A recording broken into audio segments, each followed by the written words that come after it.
Okay, good to go. Okay, thank you. So, good evening, everybody. My name is Mina, so Gilbert asked me to present. Um, let's start with our usual. Please bow. You know, recite four great vow. I vow to deliver innumerable sentient beings of the self-nature. I vow to um, join black. Cut off endless vexation of self-nature. I vow to master limitless approach um, to Buddha of self-nature. I vow to attain supreme Buddhahood over self-nature. Wow. Welcome everybody tonight to listen to me sharing, introduce the Sutra of Perfect Enlightenment. Our study group is studying this sutra, so I figured maybe this is a great opportunity to introduce to everybody. So the translation for this sutra, according to the available of information, which is very limited, there have been two translations from Sanskrit into Chinese. The first translation, it was completed in 647 AD. That is in the middle of a Tang dynasty by this mysterious individual named Luo Hou Tanjian. We knew he's an Indian, but the name does not correspond to any known Indian translator. So the second translation, it was by another Indian his name is Buddhya in 693 AD. This sutra also has no Sanskrit version, and it's not similar to any Indian Buddhist sutra. So therefore, and there's an assumption that is this sutra might be written by Chinese.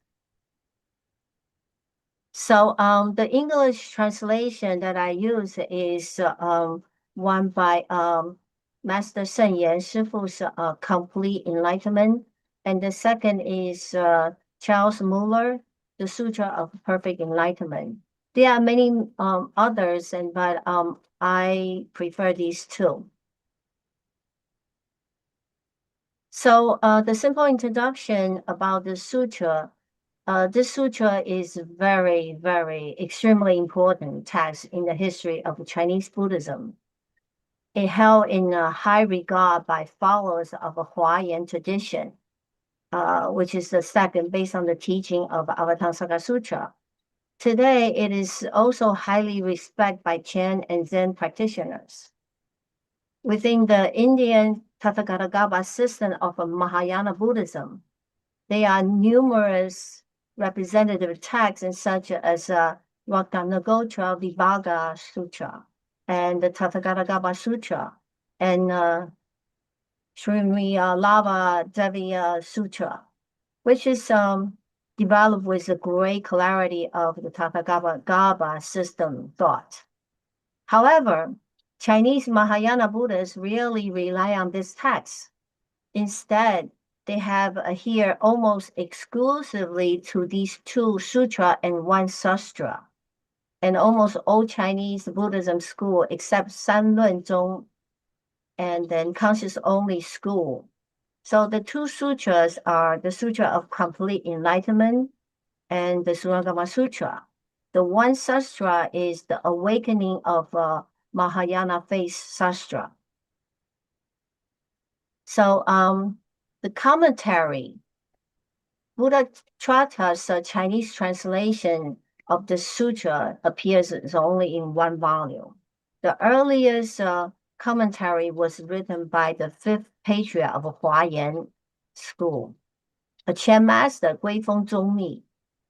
The great exegesis on this sutra of complete enlightenment in Chinese Buddhism is a very important doctrine regards to Chen practice, that is a Huayan meditation, which is combination of a Huayan doctrine and a Chen practice. This particular commentary is emphasis on the theory. There's another commentary also written by Guifeng Zhongmi, a manual of procedure for the cultivation and realization of ritual practice. This is actually based on this the chapter 11 of the Sutra, which the Buddha taught specific methods of practice for a fixed time period, 120 days, 100 days, 80 days. This is more emphasis on the practice method. Up to this day, there are many Chan master written commentary for the sutra, like Master Han San and Master Tai Shi. However, even now, the most commonly used reference is still Guifeng Zhongmi's commentary. So, why this is so important in Chinese Buddhism? Because Guifeng Zhongmi was a highly respected on both great scholar, he's great a scholar and also great practitioner. Therefore, his particular emphasis on the sutra strongly influenced the successive generation of Chinese Buddhism. Master Zhongmi is the fifth patriarch of Huayan school, and also a patriarch of a southern Heze Qian lineage, which can be traced from Shen Hui, a disciple of a sixth patriarch, Huineng. So the lineage precedes Huineng, Shen Hui, Faru, Weizong, Daoyuan, and to Zhongmi. So after Master Zhongmi, the Huayan sect was absorbed by Qian school, which primarily follow the teaching and the lineage of Huineng. So by the time Song Dynasty, virtually all sublineage of Qian branch out from the southern tradition of Huineng. Because of Master Zhongmi's connection to the southern tradition, so the Qian school in turn was influenced greatly by the sutra. So from the late Tang Dynasty, Tiantai and Qian school was highly promote and studied the sutra. The core sound concept and teaching of the sutra is the Tathagatagarbha system. Chinese Buddhism can be included in the Tathagatagarbha sect, except Sanlun and consciousness only school. Therefore, regardless Huayan, Tiantai, Qian, Tantrism, Pure Land school, they are all in the sect of Tathagatagarbha system. Even though Tathagatagarbha is the core concept and teaching in the sutra, but this particular word, Tathagatagarbha, is not being used in the sutra. It actually is called Yuanjue, the complete enlightenment. So what is Yuanjue? It means Buddha nature, perfect Buddha. It actually is a very specific term. In other sutra, it's usually called Tathagatagarbha, Buddha nature, thusness.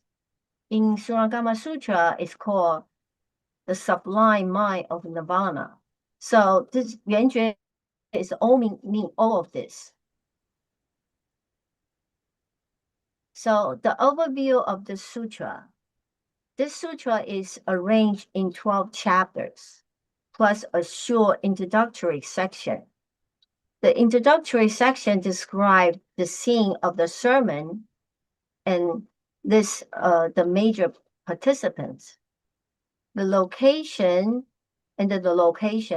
is a state of deep samadhi, and the participants are Buddha and 100,000 great bodhisattvas, among whom 12 eminent bodhisattvas act as the spokesman. Each one of the 12 eminent great bodhisattva, they get up one by one and ask Buddha a set of a question about the doctrine, the practice, and the complete enlightenment, Yuanjue.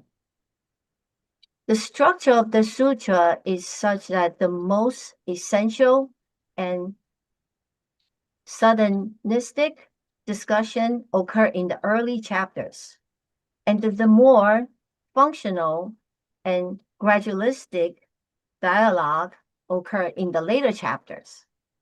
The teaching include the practicing method and then important points of precept, dhyana, and wisdom. So the main teaching is not emphasized on the theory, but the method of practice and how to accomplish the practice. There are many teachings similar to Srimad Sutra. For example, the method of contemplation are samadhi, samapati, dhyana. It explains the concept of Chen, samadhi, samatha separately. It does not distinguish like this in the Indian sutras.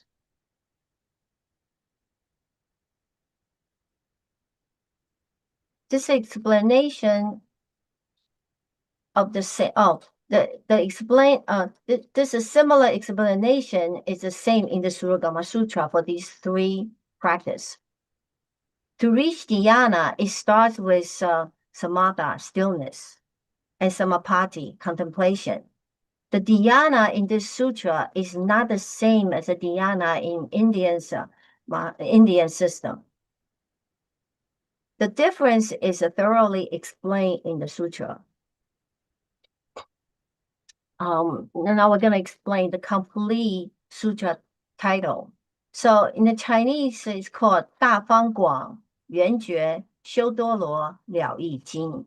So it's a Mahavipula Sutra of Perfect Enlightenment.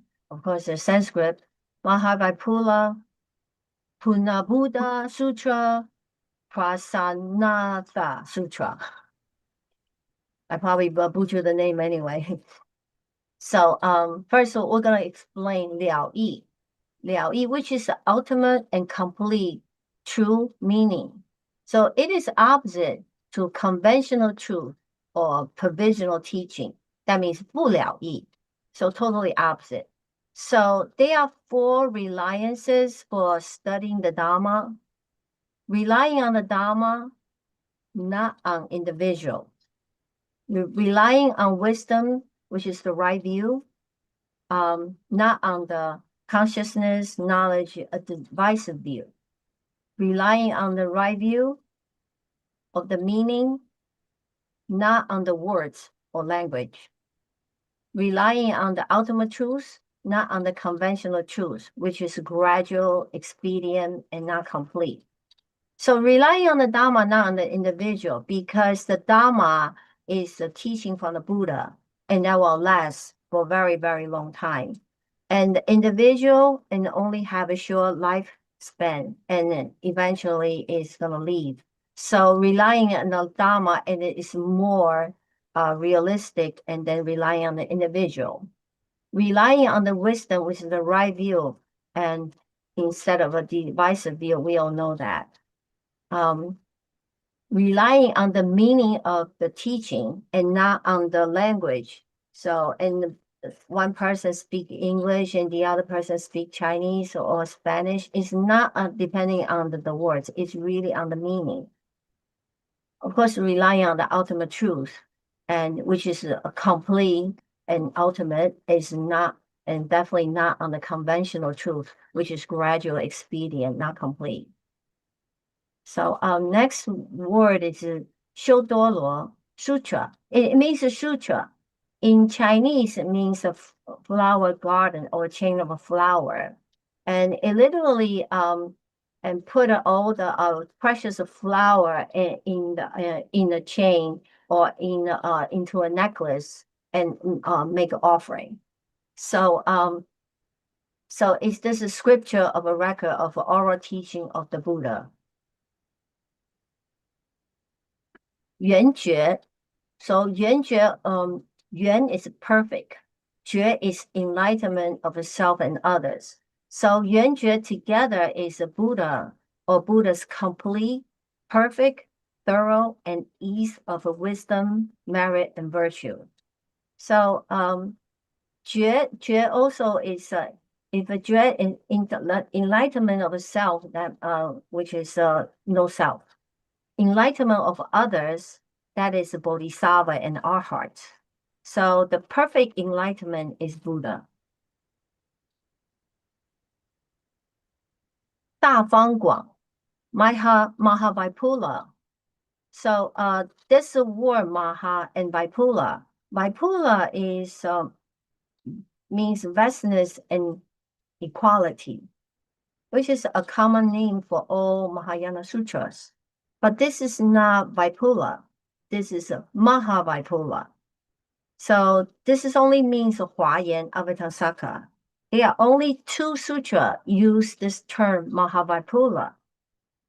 One is the sutra of complete enlightenment, and Avatamsaka Sutra. So this sutra is in the same level as Avatamsaka Sutra. So the teaching is thorough and complete. So I'm going to skip this. Okay. So there are 12 chapters and 12 bodhisattvas. Chapter 1 is Bodhisattva Manjusri. Chapter 2 is Bodhisattva Samantabhadra. Chapter 3 is Bodhisattva Universal Vision. Chapter 4 is Bodhisattva Vajrayagarbha. Chapter 4 is Bodhisattva Maitreya. Chapter 6 is Bodhisattva Pure Wisdom. Chapter 7 is Bodhisattva at Ease in Majestic Virtue. Chapter 8 is Bodhisattva Sound Discernment. Chapter 9 is Bodhisattva Cleanse of all karmic obstruction. Chapter 10 is Bodhisattva Universal Enlightenment. Chapter 11 is Bodhisattva Complete Enlightenment. Chapter 12 is Bodhisattva Foremost in Virtue Goodness. So sutras, this is a sutra structure. So the sutra structure usually and divided into 3 parts. The first part is introduction.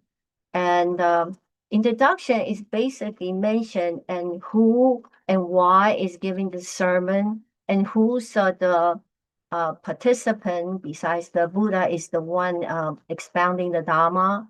And then sometimes it give what time and location and why this is sutra is come about for the teaching. So in this sutra, the introduction part is in the very beginning paragraph from thus have I heard, and then ended in the Tathagata's Dharma assembly of impartial equality. And then the rest from chapter 1 to 11 is the main section, is the core teaching. And the last chapter 12 is dissemination or application. So the first chapter is Bodhisattva Manjusri. So Wensu Pusa, he represents wisdom. So his question to ask Buddha is, please, these great Bodhisattva, they are asking the question always and for the multitude of assembly and sentient beings. So, and they already a great Bodhisattva. They don't need to ask this question for themselves. Otherwise, they won't be a great Bodhisattva. They really are there compassion and to ask this question for all the sentient beings. So the same, because they already reached the level. So, and they want to ask the obvious question, how to practice this and how to avoid all the mistake in this practice. So he's asking the question and so please expound to the multitude who has come to this assembly of the Tathagata's Dharma practice of the original arising purity of the causal ground. Please expound to us how Bodhisattva may initiate this state of pure mind with the Mahayana and leave all illness, and pray to teach us so that sentient being in the future Dharma ending age who aspire the Mahayana will not fall into erroneous view. So the chapter overview, so is really, really, he's asking the core teaching, asking Buddha to explain the core teaching, what is Yuan Jue, which is complete enlightenment. And it's what all sentient beings originally have encompassed already. And because of Yuan Jue was covered by ignorance and they did not practice, so therefore they cannot see and understand what is Yuan Jue. So of course, this is going a great detail about the chapter overview. So the second Bodhisattva, Samantabhadra, Puxian Pusa, he represents doing. So Puxian Pusa is always in action. There's Samantabhadra, 10 great vows. So it's all about action. It's all about doing. So his question is, if these sentient beings come to understand illusion, then body and mind are also illusion. How can they then use illusion to remedy illusion? So if illusory characteristic were exhausted and extinguished, then there will be no mind. Who is it that practice? Why then do you say that practice is illusory? I think these great bodhisattva, they asking this kind of question is because we all have that kind of question. We all get confused by that. So out of their compassion, they're asking this question really for us. So this is a chapter overview. So in this chapter, and Bodhisattva Samantabhadra and is also an asking Buddha how to practice this complete enlightenment, this Yuan Jue. And how to practice and then how to actualize and to reveal the Dharma door of Yuan Jue. And then also how to practice samatha.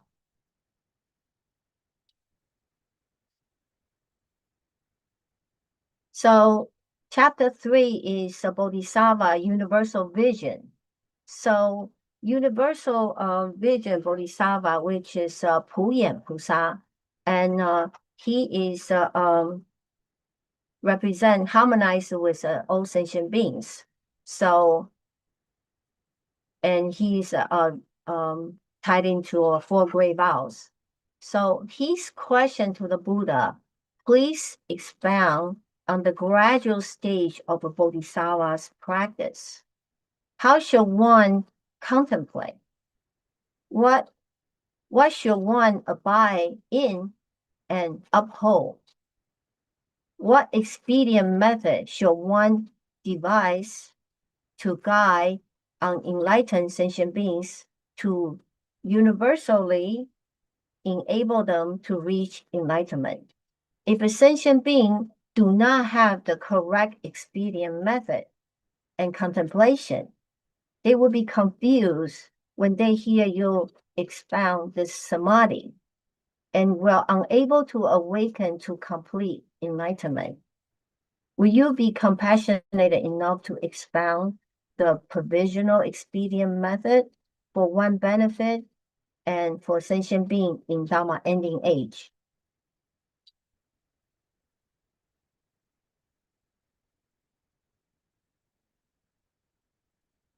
So it's also the question explain to how to practice samatha.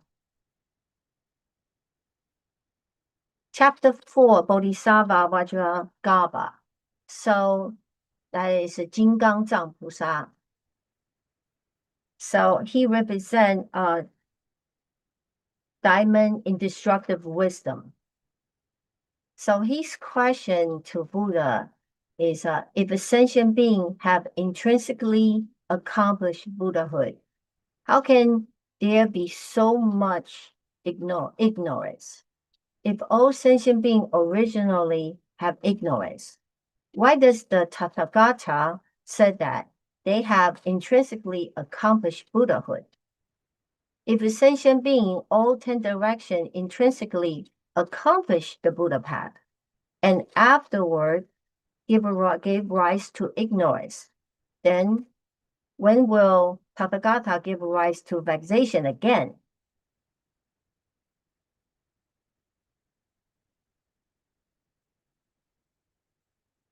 So this chapter and mainly mention about ignorance and sentient beings. How sentient being from ignorance has vexation stuck in samsara. How can they get out and enter 圆觉, complete enlightenment?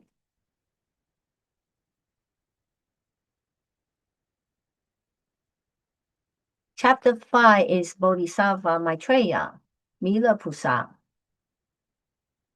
He represents the next Buddha. So when the current Buddha's after the current Buddha's teaching has been forgotten, and he will appear in the world and to help sentient beings. So the request of his teaching, if a bodhisattva and sentient being in the Dharma ending age desire to sail on the Tathagata's ocean of a great quiescent extinction, how should they sever the root of a cyclic existence? In the various cyclic resistance, how many types of capacity are there?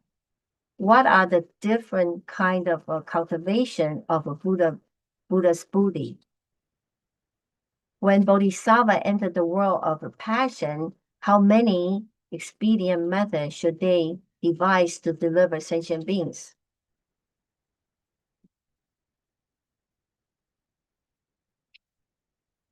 So Milaposa and in this chapter and is asking this question, and Buddha will explain why all sentient beings become sentient beings. How many kind of sentient beings, and how do they come about and become sentient beings?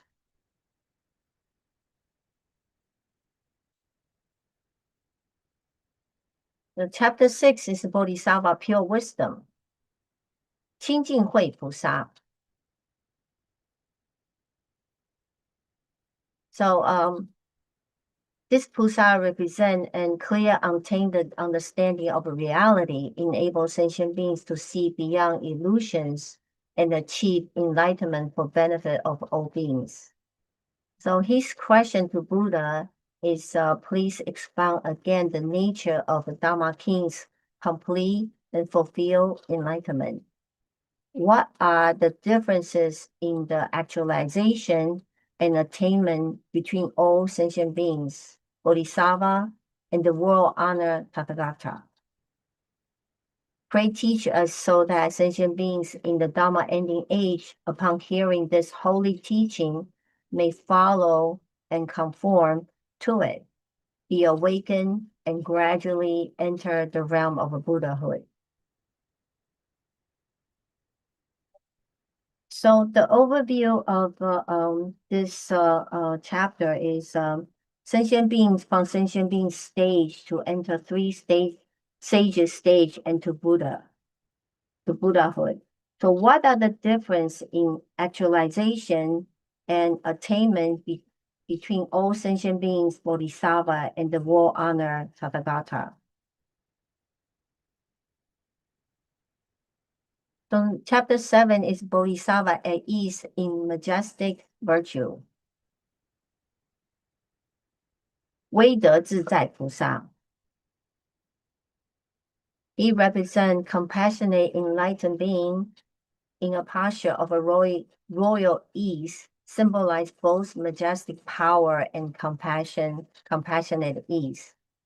His question to Buddha is, please broadly expound to us all the expedient method and stages, as well as how many type of practitioners there are, so that Bodhisattva in the assembly and sentient beings in the Dharma ending age who aspire to the Mahayana may quickly attain enlightenment and roll and play in the Tathagata's ocean of a great quiescent extinctions. So you can see, and they all ask a similar question, but for the sentient beings and the assembly in the Dharma ending age who aspire to the Mahayana. So similar format, but different, very similar question, but different. So the simple overview is because the power and virtue unhindered continue to question to the thing of a graduate. The practice and emphasizing the fact that he and his colleague, while teaching, find that there are many different paths that one may follow to arrive the same destination of enlightenment.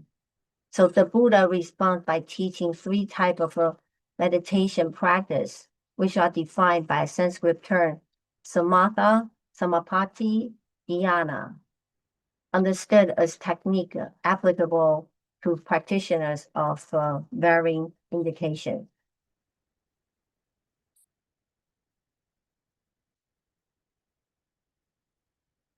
So the next bodhisattva is sound discernment. So this is bodhisattva's ability to listen to and understand all the sound with profound compassion and wisdom. So his question to Buddha is, how many approaches are there in the bodhisattva's cultivation of these three expedient methods toward the gate of a complete enlightenment? So, so that's so this chapter's overview is Bodhisattva voice of discernment or sound of discernment are taught these three forms of a meditation. Again, this time in terms of a various possibility of application in conjunction with each other, based on more specific distinction in the inclination of meditation practitioner. The three are woven together in intricate combination of the result from all possible variant ordering of these three practice, yielding 25 formats called wheels. So these three practices, again, is a samatha, samapatti, and dhyana. Three genotype and inclination in practice of 25 forms. So next, bodhisattva, cleanse all karmic obstructions. So that is Jing Zhu Ye Zhang Pusa. So he's not cleanse all the karmic obstruction, but rather purify their negative karma to fulfill their vows and benefit others. So his question is, if the intrinsic nature of this enlightened mind is pure, what caused it to be defiled, making sentient being deluded, perplexed, and unable to enter it?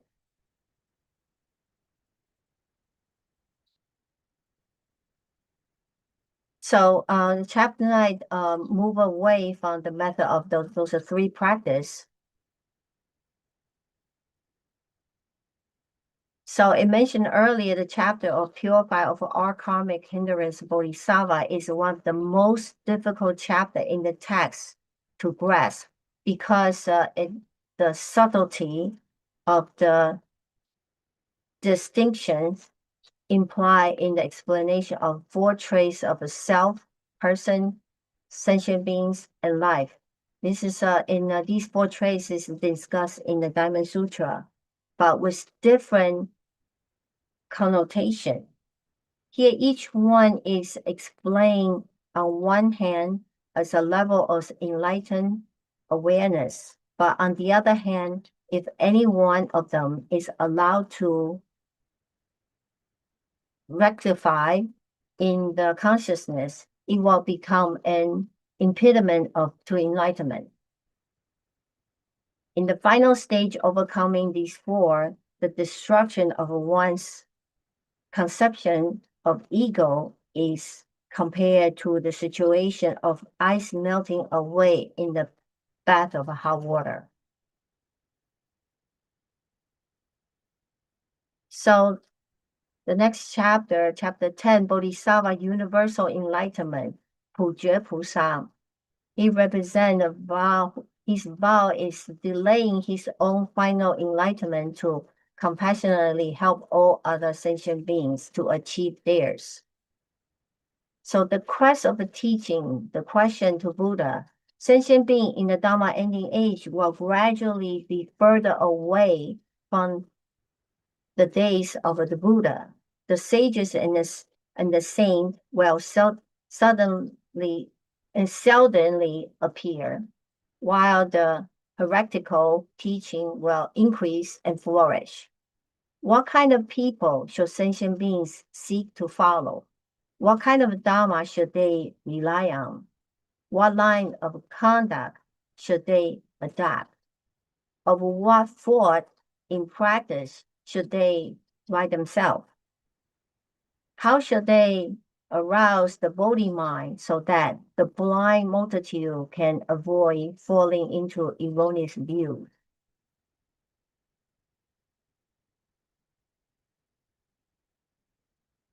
So in here, so it's not abiding in the form of a sound Shavaka and Pratika Buddha, but it still abide in the shape of Shavaka and Pratika Buddha. So this is so you can study more about the thorough explanation in this chapter. Chapter 11, Bodhisattva Complete Enlightenment, 圆觉菩萨. So that sounds familiar, complete enlightenment and 圆觉菩萨. So this Bodhisattva represents the highest state of awakening, Anuttara Sambodhi. And so his question to Buddha is, we have already awakened, yet after the nirvana of the Buddha, how should sentient beings in the Dharma ending age who are not awakened dwell in the retreat to cultivate this pure realm of complete enlightenment? Which of the three kinds of pure enlightenment are foremost within the cultivation of complete enlightenment? So the chapter overview, so this is perfect enlightenment Bodhisattva. It's perfect enlightenment or complete enlightenment. So it is the same meaning. And he finished up the main body of the teaching.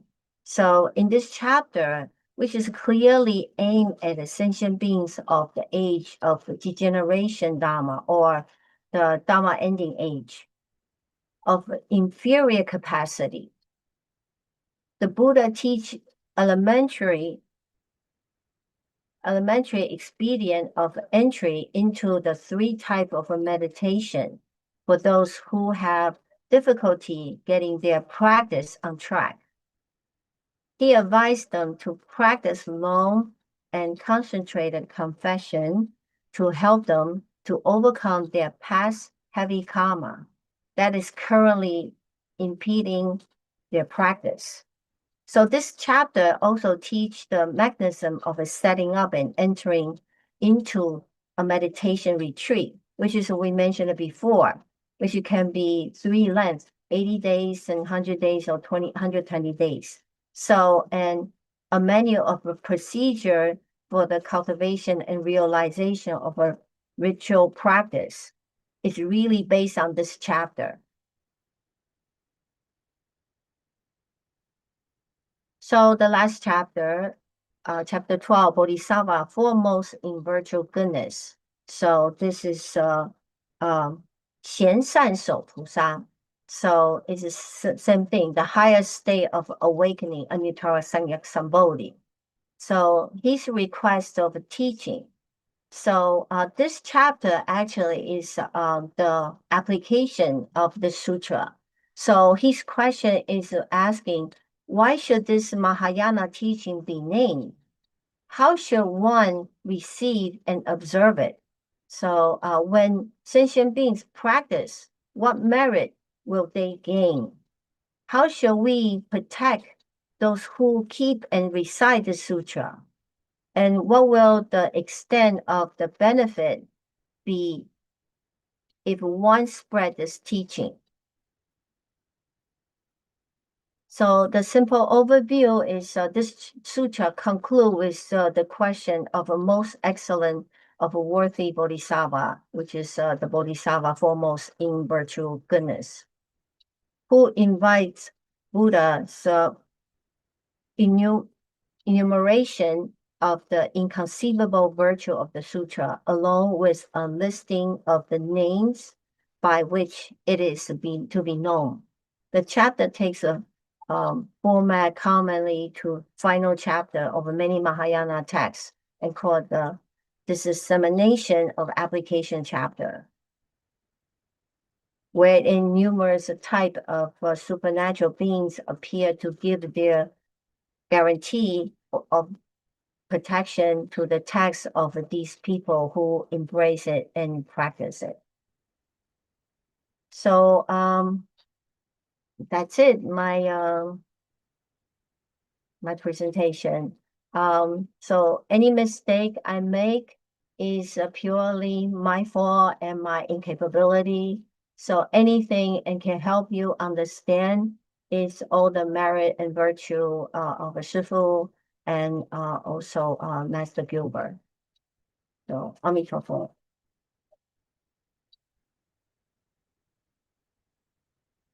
Any questions?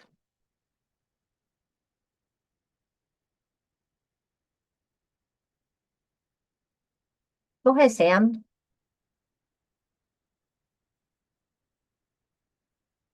Oh, do I have to unmute you? No, I just had to get Okay. my finger to work to unmute myself. But amazing lecture, Mina. I haven't personally studied this sutra, so it was really cool and helpful the way you presented it.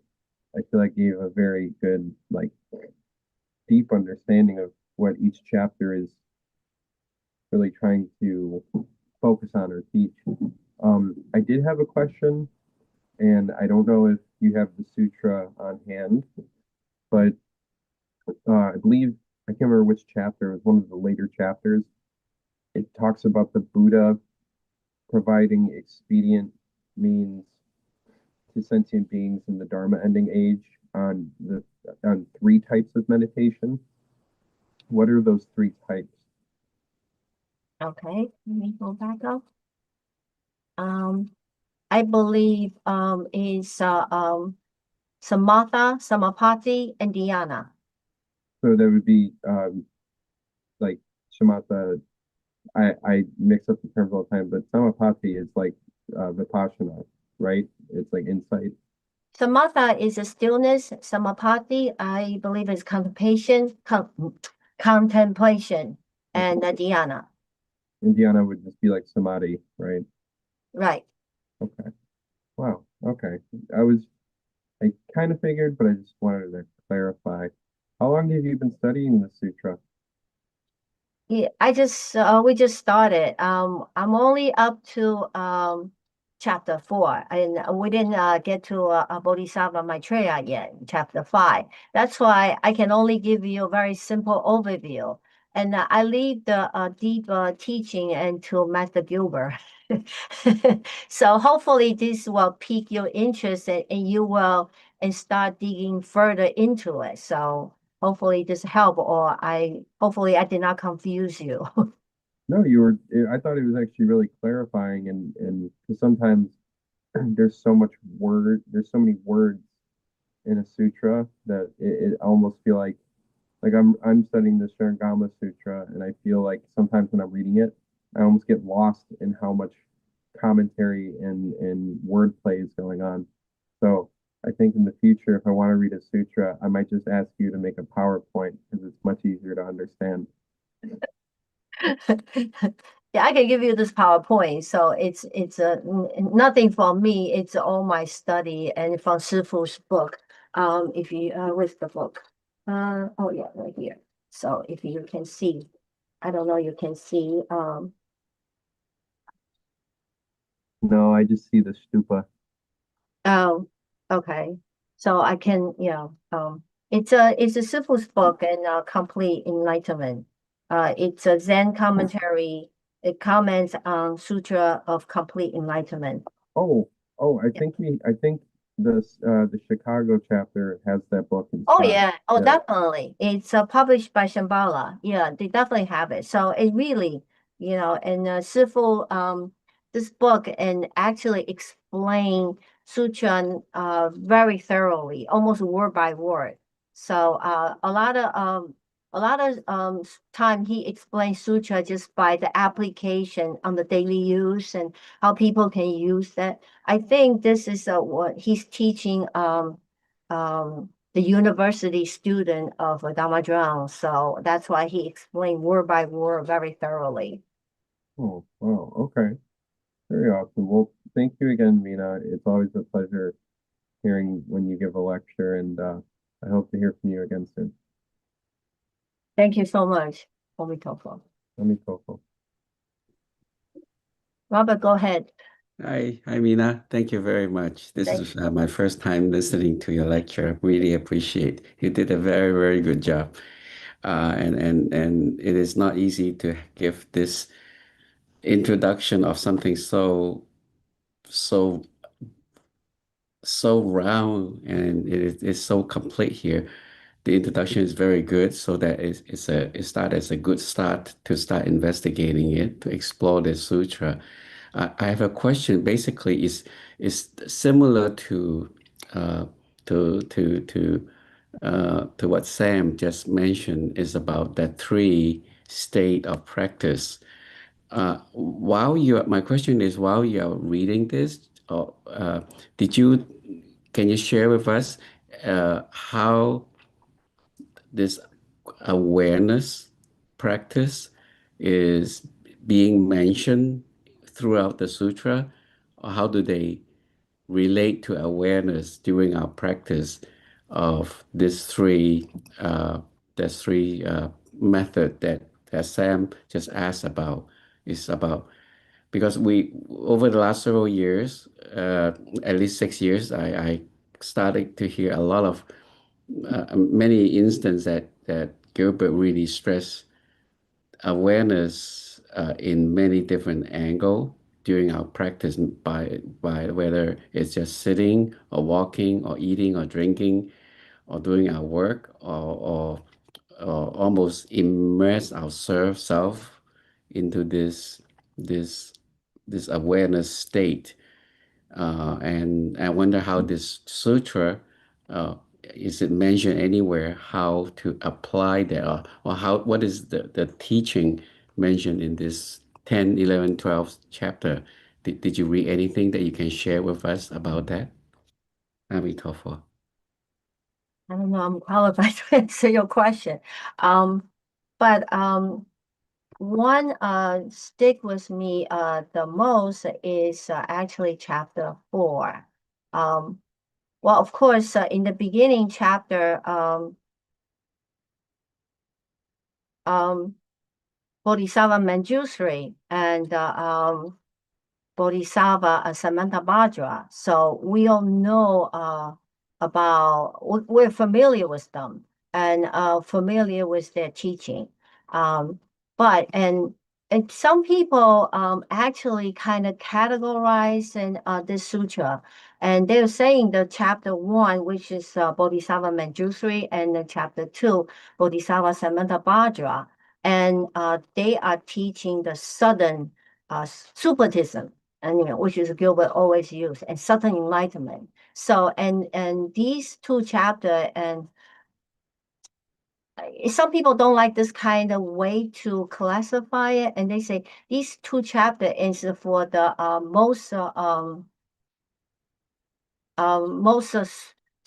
superior capacity sentient beings and or bodhisattva. So, and it's the most complete teaching. And so some people get it right away, and because they have a really great karmic root. And then, and afterwards, it's gradual and gradual and start fundamental and fundamental. And the last few chapter is more toward inferior is not the right word. It's a less capacity, has a less good karmic root sentient beings for them to teach them. But not necessary, because the later chapter actually and more difficult. So and actually and throughout the chapter, they all mention, even though they may not mention about awareness, but the awareness is everywhere. So, for example, let me see.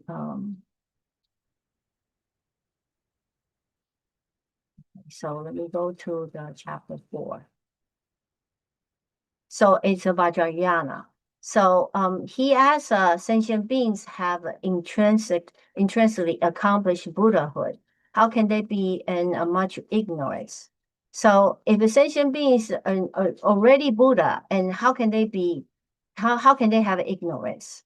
So if a sentient being originally have ignorance, and then why does this Tathagata or the Buddha nature and say they have intrinsically accomplished Buddhahood? And if the sentient being and in the 10 direction intrinsically already accomplished the Buddha path, and afterwards give rise to ignorance, and then they will become vexed again. So actually, it's no, because here is it says so. So this fundamentally there's no duality, and then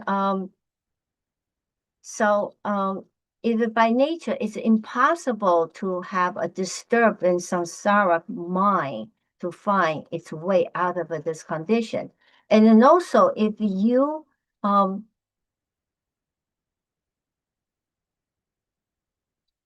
so and so it's like saying, and the goal originally is a goal, even though it when the goal is being in purified, so the goal or and already have a goal inside the goal. So even so because and there's a lot of sand and rock and then impurity in so and become ore. Go or, but once being purified, go is always go, and it will never go back into the go or. So, and the Buddha nature is always there. And it's because the ignorance and because without practice, we didn't realize or aware we have ignorance. Once we practice, and that's why this sutra, Yuan Jue, and teach you how to. And some of them, it's just sudden. And then when they mention to you in certain words, you just understood. And then some other chapter, and they give you expedient mean, and through 3 practice and samatha, samapati, and dhyana. So this is the method and to practice, and you will get to Yuanjue. And some of them even more detailed expedient method, and you will get to the Yuanjue. Because I'm not there, so I cannot give you more answer. So I can only give you overview, but throughout the whole chapter, everything is awareness. So your mind's originally pure, and we just don't know. We just need to use the method and to purify and the right view to practice. And so the ignorance and will be shattered, and then and the Buddha nature it will reveal. I don't know. I answer your question. Yes, you have. I'm Thank you. My incapability. Appreciate. Yeah, Mina, thank you very much. Oh, this is Yuping. Hi, Can I sure, please. say a little comment, I guess? Sure. I read the sutra a couple times. I kind of remember in two places, those three practice methods have slightly different definitions. And I think in the second place, the explanation for the practice of dhyana says you are aware of everything. That's the practice of dhyana, which when I read that, I was kind of, so a little startled, like, wow, it's a different definition from most of other sutras. But that reminds me of, from these other sutras, they always talk about the Buddha knows every single thing in detail in the entire cosmos.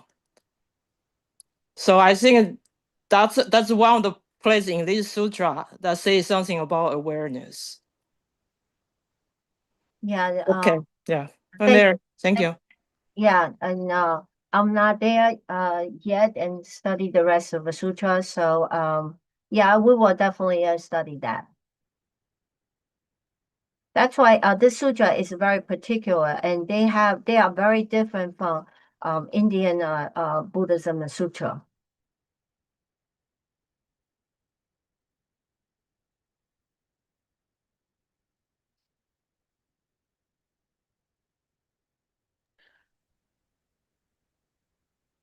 Go ahead, Nick.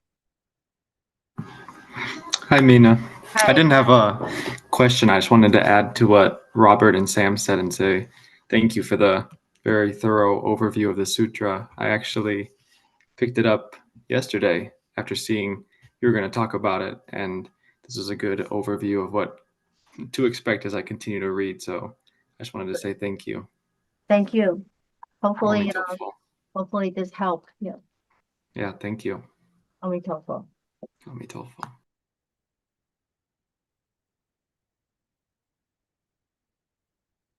So if there's no other question, maybe we can end this class earlier.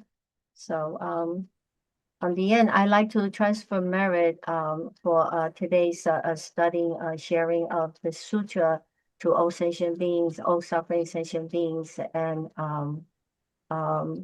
the fire in Hong Kong, and hopefully they will alleviate their suffering soon. And transfer to Master Gilbert and wish him travel safely and then come back safely. Omitopo, thank you. Yep. Have a good night, everybody. Thank you so much, Mina.